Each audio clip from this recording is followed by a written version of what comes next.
Why is the Indian Air Force not afraid of the Su-27, J-20, J-11 or J-10? Indian Air Force fighter jets will be able to effectively tackle Chinese Air Force fighters over Tibet in the event of hostilities between the two countries. A new yet-to-be-released document, The Dragon's Claws, Assessing China's People's Liberation Army Air Force Today, makes the point that the Indian Air Force has significant operational advantages over the Chinese Air Force in operations in the Tibetan Autonomous Region, which lies to the north of the line of actual control between the two countries. Written by Squadron Leader Samir Joshi, a former Indian Air Force Mirage 2000 fighter pilot, and produced by Vale Aerospace, the document is the first comprehensive Indian assessment of the air power balance between India and China since the crisis in the Doklam Plateau broke out last month. According to Squadron Leader Joshi, terrain, technology and training will assuredly give the Indian Air Force an edge over the People's Liberation Army Air Force in Tibet and southern Xinjiang, counterbalancing the numerical superiority of the People's Liberation Army Air Force, at least for some years to come.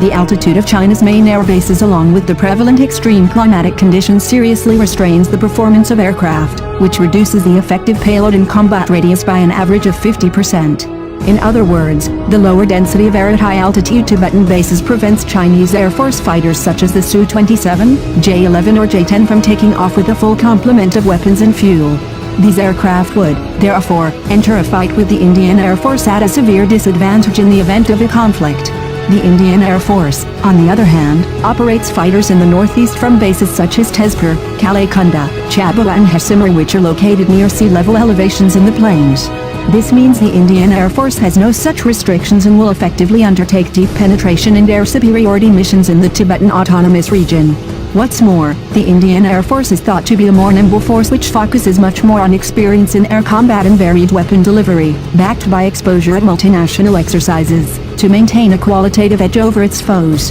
At the same time, both air forces are challenged by the mountainous terrain, which makes detection of each other's aircraft difficult. In such a situation, terrain-hugging fighters, masked by innumerable mountain valleys of the Tibetan Autonomous Region, will be a major factor for the both sides, delaying crucial early warning to the defenders. What's clear though is that while the Indian Air Force can clearly match or better the Chinese Air Force in the event of a limited air war, China's substantially larger ballistic missile forces makes the Indian Air Force's infrastructure distinctly vulnerable to attack. China also operates a host of relatively advanced surface-to-air missile systems such as the S-300, HQ-9 and HQ-12, all of which pose a grave danger to the Indian Air Force, although they are reliant on early detection for success. In the long run, however, China's rapidly expanding Air Force, which is now in the process of inducting homegrown stealth fighters such as the J-20, will gain meaningful regional air superiority unless the Indian Air Force gets an adequate number of fighter aircraft to simultaneously protect the western and northeastern borders.